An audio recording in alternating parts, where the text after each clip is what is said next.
Welcome to the deep dive. We're jumping straight into the source material you've shared today. It's the kind of stuff you really need to get your head around. Exactly. And our mission, as always, is to make it high yield, easy to remember, easy to grasp. And today's topic is a big one, really critical: alcohol withdrawal. That's right.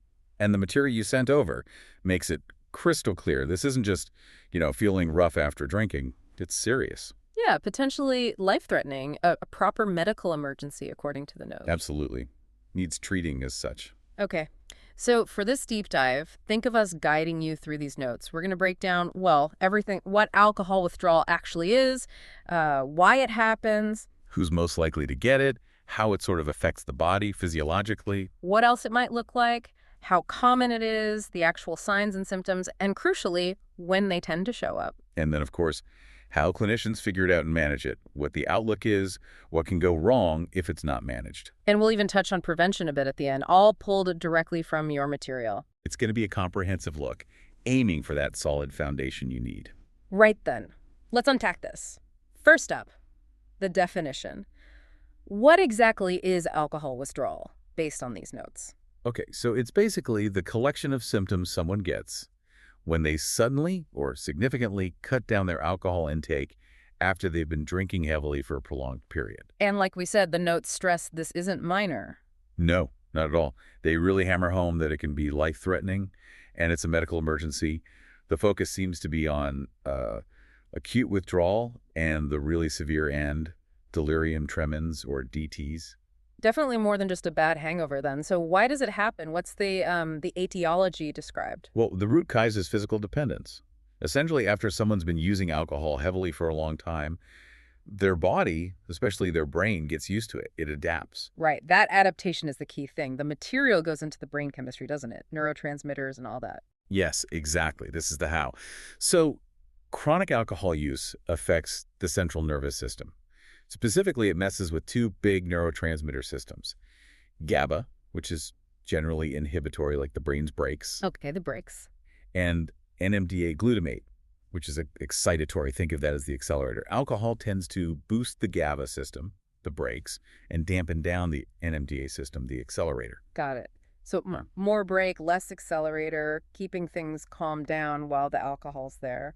What happens when you suddenly take the alcohol away? Well, all of a sudden, those boosted brakes are less effective, and the dampened accelerator isn't dampened anymore. Your material clearly states this results in a state of hyperexcitability in the brain. Ah. You got less GABA inhibition happening and way more NMDA glutamate activity. So it's like, yeah, the brakes are off and the accelerator is suddenly floored. Wow, okay, that breaks off accelerator floored picture really helps explain why you'd see things like agitation, tremors, even seizures. Makes sense. So if that's why it happens, who is most likely to experience this? What risk factors do the notes highlight?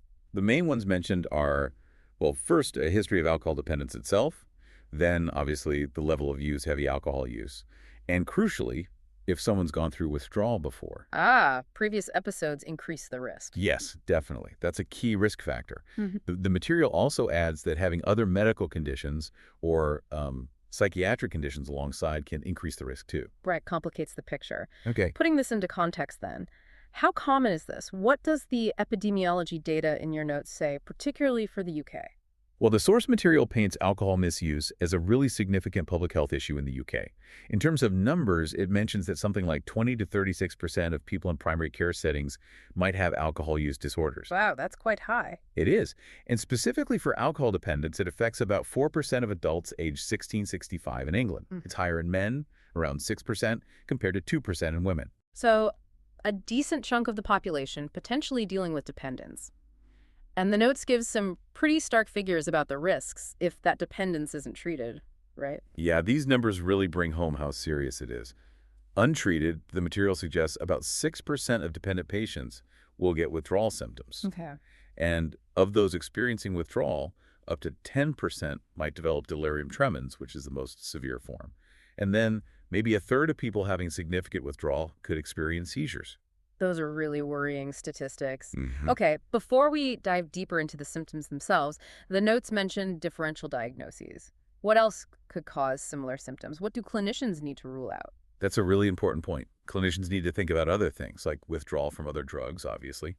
Also metabolic problems, electrolyte imbalances, things like that. And neurological disorders need considering. And distinguishing between straightforward withdrawal and DTs. Yes, that's key too. Delirium tremens has its own specific features, so differentiating it from less severe withdrawal is vital for management. Okay, need to keep a broad mind. Now, the clinical features, what does someone actually look like when they're withdrawing? And maybe the most crucial bit for remembering this, when do things happen? The material gives a timeline.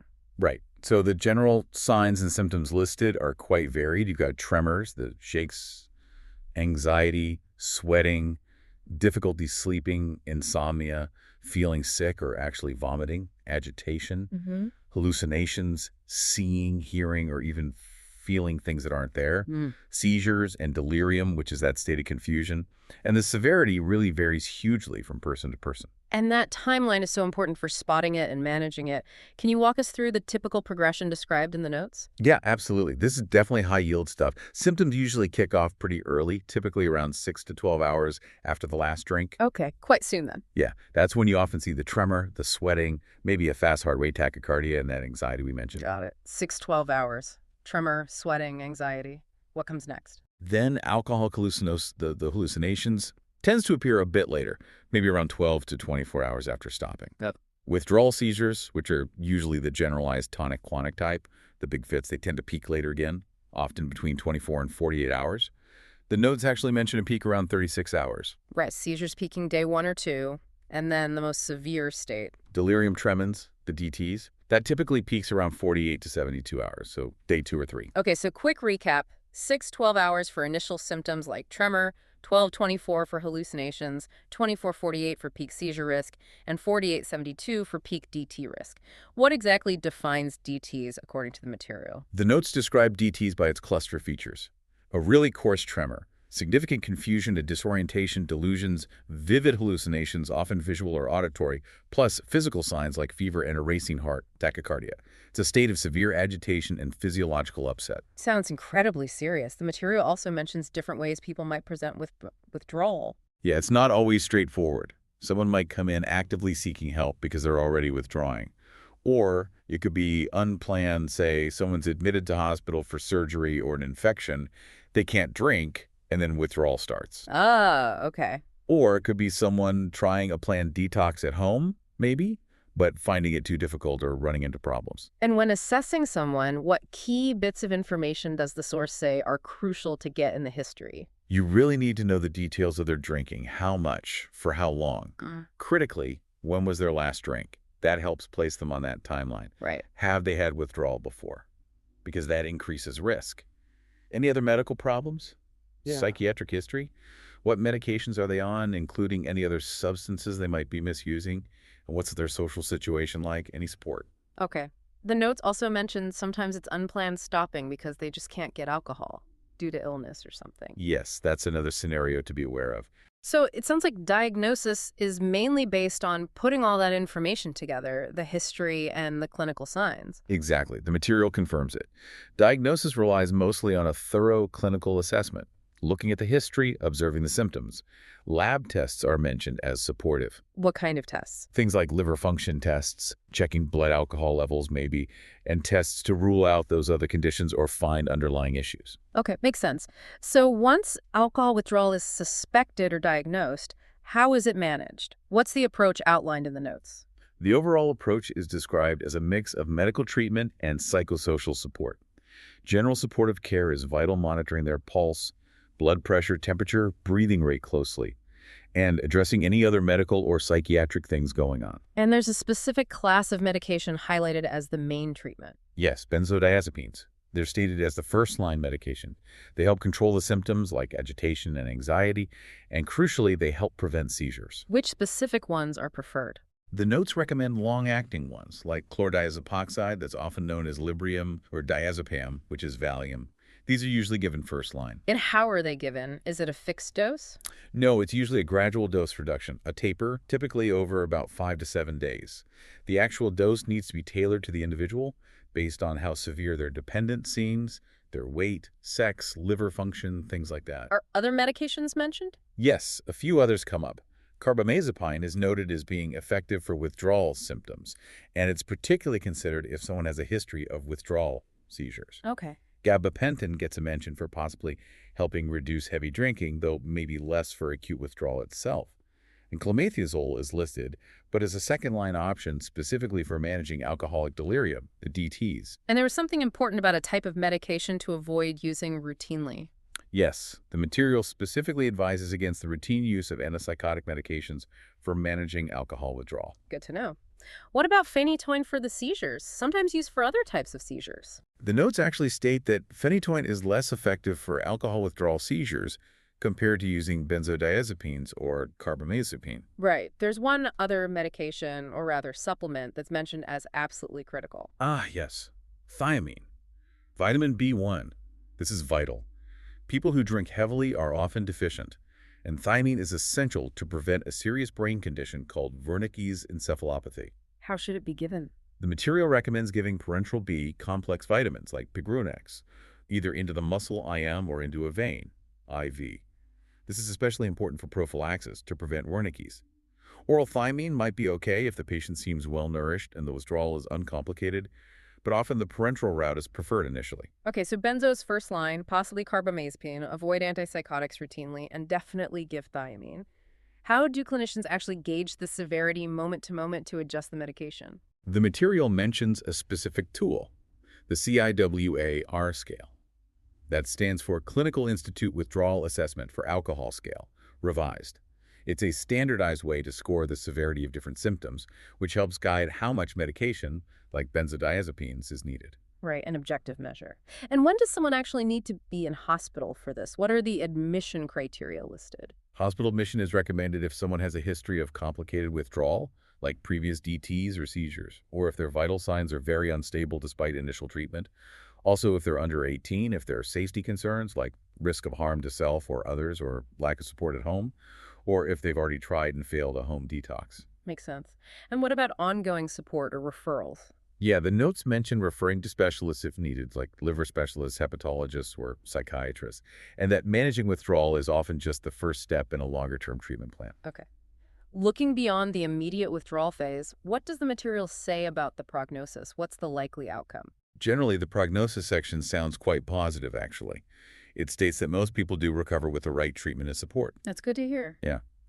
But the outcome does depend on things like how severe the withdrawal was initially, whether they have other health problems, physical or mental, and just their overall health status. But it's not just about getting through the detox week, is it? Follow-up seems key. Absolutely. Close follow-up is stressed as essential for long-term recovery.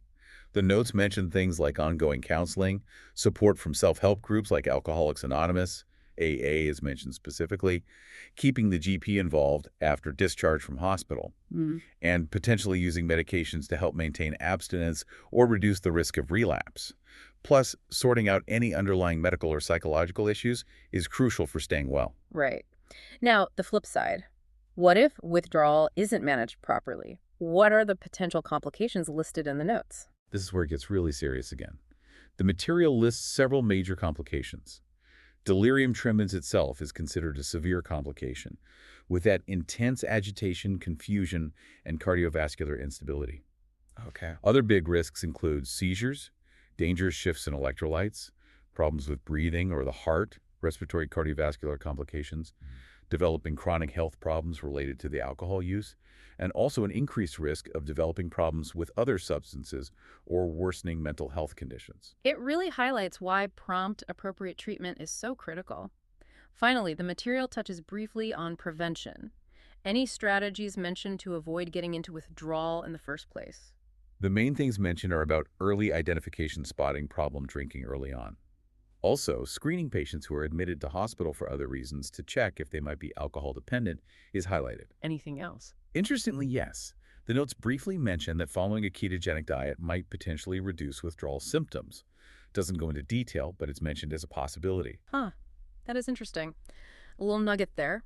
Okay, so we've really gone through the whole process based on your source notes from the definition, the brain chemistry, the symptoms and timeline, the management with benzos and thiamine, Prognosis, complications. Yeah, we've tried to pull out the core information, the really high-yield points you need for a solid understanding or for revision. Definitely. So thinking about everything we've just discussed, how common alcohol misuse is, as the notes say, but also how incredibly dangerous untreated withdrawal can be. Makes you wonder, doesn't it? What do you think might be the single biggest hurdle in actually getting people the help they need when they need it before things get that severe? That's the really big question that sits behind all the clinical guidelines, isn't it? Access, stigma, recognition, lots of factors. It really is something to think about. Well, that brings us to the end of this deep dive into alcohol withdrawal, drawing out the key information directly from the notes you provided. We covered the definition, causes, risks, the body's reaction differentials, prevalence, that crucial timeline of features, diagnosis, management, including key meds like benzodiazepines and thiamine, prognosis, complications, and a touch on prevention. We really hope breaking it down like this has been helpful, giving you a clear, memorable summary of this important topic. Absolutely. And don't forget, for more resources to help with your revision, you can check out pastthemsra.com and also freemsra.com. Thanks very much for joining us for this deep dive. And we'll catch you on the next one.